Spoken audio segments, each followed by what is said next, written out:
স্ক্রিনে যে দৃশ্যটি আপনারা দেখতে পেলেন সেটি রিয়াজ, শাবনূর আর মিশা সওদাগরের অভিনীত বধূ তুমি কার সিনেমা। আমরা জানি এই সিনেমাটি বেশ রোমান্টিক, তবে আমরা আজকে এই সিনেমা নিয়ে আলোচনা করব না। আমরা আজ আলোচনা করব একটি বাঁশিওয়ালাকে নিয়ে। মনে আছে সেই হ্যামিলনের বাঁশিওয়ালার কথা, যিনি কিনা হ্যামিলন শহরে গিয়ে বাঁশি বাজিয়ে ইঁদুর বের করতেন। কিন্তু সময় পাল্টে গেছে, এখন আর বাঁশি বাজিয়ে ইঁদুর বের করতে হয় না। এখন বাঁশি বাজালে বের হয় view, comment and trending hashtag.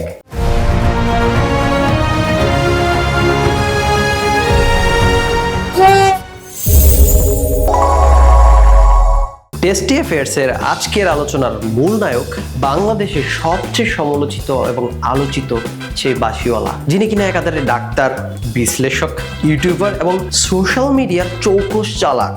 নাম তার পিনাকি ভট্টাচার্য। দেশবাসীকে এখনই রাজপথে নেমে আসতে আহ্বান জানায়।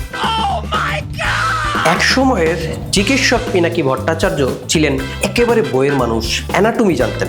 মাঝে আবার বামের রাজনীতিতে যোগ দিলেন, আর সেখান থেকেই জানলেন রাজনীতিরও রয়েছে নিজস্ব অ্যানাটমি। একটায় সার্জারি, অন্যটায় সমালোচনা, দুটোতেই কাটা যায়, তবে যন্ত্র ভিন্ন। তার সম্পর্কে ময়নাতদন্ত করার আগে একটি পুরনো খবর আপনাদের স্মরণ করিয়ে দিচ্ছি। সাল 2008 বাংলাদেশের একটি ঘটনা বিশ্ব গণমাধ্যমে বেশ আলোড়ন সৃষ্টি করে। শুনবেন সংবাদটি কি? নকল ঔষধ কেলেঙ্কারিতে 289 জনের প্রাণহানি হয়, যার মধ্যে একটি নাম বেশ আলোচিত ছিল। সেই ব্যক্তিটি হলো আজকের অনুষ্ঠানের সেই বিখ্যাত বাঁশিওয়ালা, one and only Pinaki Bhattacharya. এই রাতেই জনতা আপনাদের সাথে যোগ দেবে।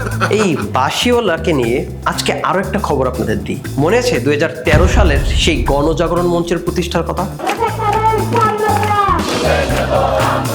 সেই গণজাগরণ মঞ্চের প্রতিষ্ঠার পিছনে একজন কুশলভ ছিলেন এই পিনাকি ভট্টাচার্য।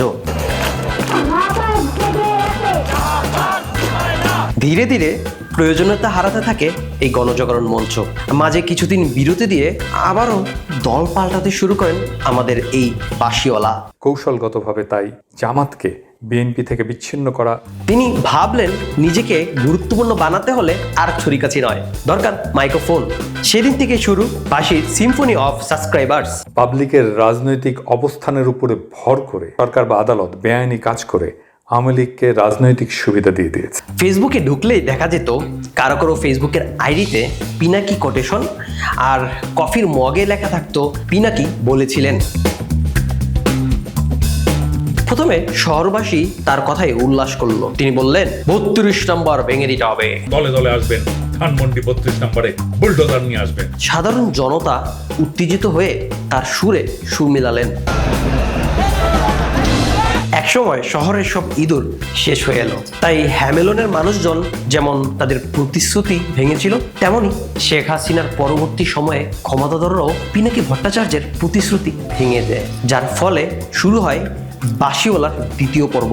যারা আবার দেশটাকে ভারতের তাবেদার বানাতে চায়, তাদের রুখে দিয়ে আমরা আমাদের স্বাধীনতা, সার্বভৌমত্ব রক্ষা করব। বাঁশিওয়ালা বুঝলেন তিনি ফুটবলের মতো হয়ে গেছেন, এ একবার লাথি দেয় তো সে একবার লাথি দেয়, তাই তিনি নিজেকে নিয়ে গেলেন রোনালদোর পর্যায়ে, তথাকথিত গড। যার কারণে তিনি শুরু করলেন ক্ষমতাধরদের সমালোচনা। ধীরে ধীরে সুর অদ্ভুত হয়ে উঠল। বাঁশিওয়ালার বাঁশি সুরে এখন আসে ক্ষোভ, বিভ্রান্তি আর আবেগের ঝড়। তিনি মধ্যরাতের অশ্বারোহী হয়ে মানুষকে জাগিয়ে তুলতে চাইলেন, কিন্তু এবার তার কথায় আর কেউ জাগলই না। সময় কেটে গেছে, কিন্তু দেশপ্রেমিক এই বাঁশিওয়ালা এখনো দেশের ফিরতে পারলেন না। বসে রইলেন সেই 7 সমুদ্রের পারে সাদা চামড়ার দেশে। সেখানে একটি ছোট্ট ঘরে থেকে বক্তৃতা দেন, কিন্তু ভিউ কমে গেছে, আর কমেন্টও খুব ভালো আসছে না। আরো করুণ কাহিনী হচ্ছে, এই বাঁশিওয়ালার বাঁশির সুরে আগে পুরো শহর কাঁপতো, কিন্তু এখন তার ভিডিওতে ভিউ নাই, কমেন্টে পুরনো সুর কিন্তু নতুন ভিউ নাই। শেষ করছি সেই রাখালের গল্প দিয়ে, যে কিনা প্রতিদিন ভাগ এসেছে বলে সাধারণ মানুষদের বিভ্রান্ত করত। আমাদের পিনাকি দাদারও ঠিক একই অবস্থা, প্রতিদিন বলে রাস্তায় নামতে সাধারণ মানুষকে, কিন্তু এখন আর কেউ নামে না। এখনই নামুন রাজপথে। অবস্থা এমন যে বাঁশির সুর ক্লান্ত, মানুষ বিভ্রান্ত।